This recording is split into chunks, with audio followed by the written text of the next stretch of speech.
ello, el día de hoy me acompaña el doctor Anderson Sánchez. Él es otorrinolaringólogo, a quien le doy la más cordial bienvenida. Buen día, Rosana. Un gusto estar con usted. Doctor, el día de hoy vamos a tratar un tema muy importante y que no es muy frecuente de conversar de repente. ¿Cuál es ese tema? Cuéntanos. Mira, el interés de ver el tema de la hipoacusia, que es en realidad una baja progresiva de audición que se presenta de forma natural, pero que últimamente estamos viendo que en pacientes post-COVID y también en niños está aumentando su frecuencia. A ver, para ordenarnos, la hipoacusia, ¿cómo es que se presenta? ¿Quiénes son estas personas que padecen de esta, que es una enfermedad, es un deterioro, qué es? Bueno, inicialmente podríamos decir que es un deterioro natural, porque con el tiempo todas las personas escuchamos menos, así como vemos menos, ¿no? Es un tema normal, las condiciones físicas se van mermando. Pero cuando esta condición se acelera y se presenta en personas jóvenes, más allá de una edad prevista, entonces comienza a convertirse en una patología que es importante detectar a tiempo para poder manejarla y evitar que la persona acuda al médico ya cuando no escucha y realmente ya no hay mucha posibilidad de ofrecerle una mejora. Entonces, ese es el escenario que estamos viendo y hay muchos pacientes post-COVID, después de la pandemia. Sí, es un aspecto bastante importante que nos comentaba, porque al parecer se está convirtiendo en una secuela que ha venido pues dejando el COVID. Digamos que es una secuela silente, ¿no? Ya. Porque como que no nos damos cuenta, ya que... No hay ningún tipo de dolor, de malestar. Los malestares son sutiles y progresivos. Lo primero que se presenta por lo general es un zumbido en los oídos. Ya. Un zumbido tenue que al comienzo no molesta. Y el zumbido es parecido al que percibimos después de exponernos a ruidos fuertes. Por ejemplo, cuando salimos de un lugar donde hay música, una discoteca o una fábrica. Entonces queda un zumbido. Sí, por el impacto, ¿no? Del sonido. Entonces el zumbido es el primer síntoma que nos advierte que hay posibilidad de que haya un daño en el nervio auditivo. Pero las personas van presentando este zumbido y poco a poco la persona va dándose cuenta de que, por ejemplo, comienza... Cada día escucha menos. Escucha menos, pero no lo nota de forma muy digamos...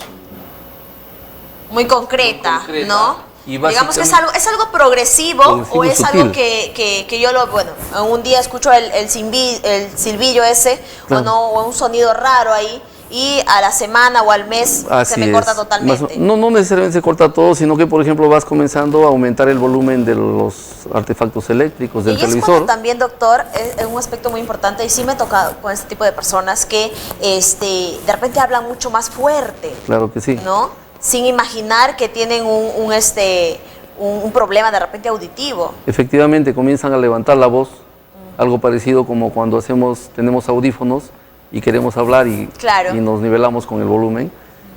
Y lo otro, pues las personas que nos acompañan comienzan a darse cuenta que nosotros pedimos que repitan las frases que nos dicen, porque al inicio la persona escucha, pero comienza a perder la discriminación, o sea, no entiende con claridad. Entonces, por lo general, le hablas a esa persona y la persona dice, ¿qué? ¿Cómo dices? Repite. Entonces, cuando hay ese tipo de síntomas... 2, 3 veces para poder entender. Así es. Entonces, ya nos está dando un indicio de que esa persona debería evaluar su audición para poder detectar a tiempo el problema y evitar que este problema se haga irreversible y muchas veces no tenga un tratamiento. Este tipo de casos, si bien es cierto, lo que usted señala es que se presenta de manera natural por el deterioro de la edad, del cuerpo humano y todo eso, pero ¿cuándo podemos identificar en niños, por ejemplo? ¿O qué niños son propensos a padecer este tipo de situaciones? Mira, actualmente se dice que más o menos en todos los centros neonatológicos se debería hacer un examen que se llama emisiones otoacústicas para determinar si el niño escucha o no. Ya, ¿eso lo hacen en qué momento? Porque los niños llevan hasta los 2 años un control. Mire, pero en ninguno de ese proceso de esos 2 años de control que ellos tienen, un control trimestral, semestral, no realizan ese tipo de lamentablemente no. Y es ahí donde nuestro país está, digamos, un poco atrasado en la detección de estos casos que deben ser tempranos, ya que tiene mucho que ver con el lenguaje y eso con el desarrollo mental de los niños. El niño debería detectarse su hipoacusia o su pérdida de audición al nacer. Y se hace a través de un examen simple, que es un pequeño aparatito parecido a una linterna que se coloca en el oído y se llama emisiones otoacústicas. Eso debería haber en todos los centros donde nacen los niños.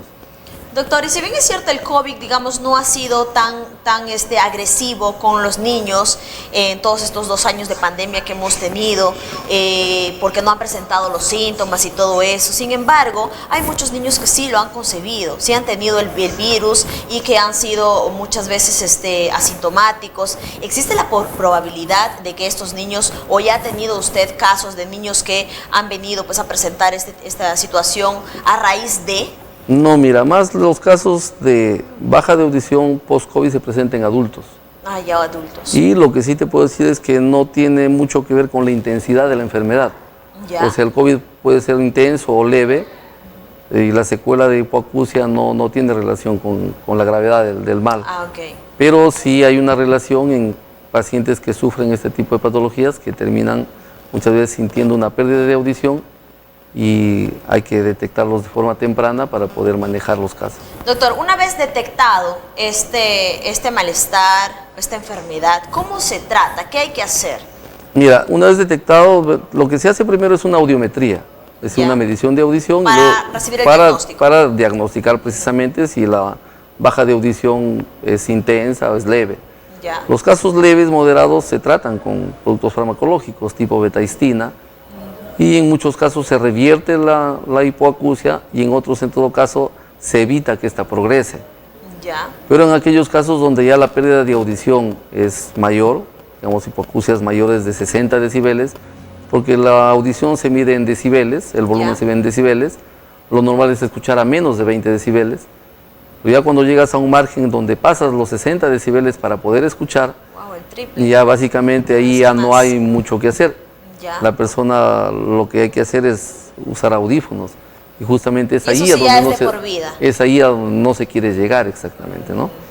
Entonces ese es un tema que no se está viendo de forma general en la comunidad, y lo detectamos a veces de forma sutil cuando ya el paciente no hay mucho que hacer y solamente queda indicarle audífonos ¿Cuál sería, doctor, las recomendaciones para la población? Hay que tener de repente bastante observación con nuestros niños, con nuestros adultos, o de qué manera uno como madre, que siempre es la que está pendiente y observando, pues podemos identificar o al menos tener una alerta, ¿no? De que algo está pasando con el esposo, con el papá, con los hermanos con los que convivamos. Claro, mira, lo primero que hay que ver, por ejemplo, si se trata de una persona, podemos auto-observarnos, si comenzamos a tener zumbidos en los oídos, que a veces se asocia a vértigos, y notas que a veces escuchas y no entiendes, es el momento de ir a hacer una medida de audición. Más el diagnóstico, entonces, o la alerta la tomaría uno mismo, ¿no? Una autoevaluación. Claro. Porque muchas veces lo tomamos el zumbido como algo pasajero.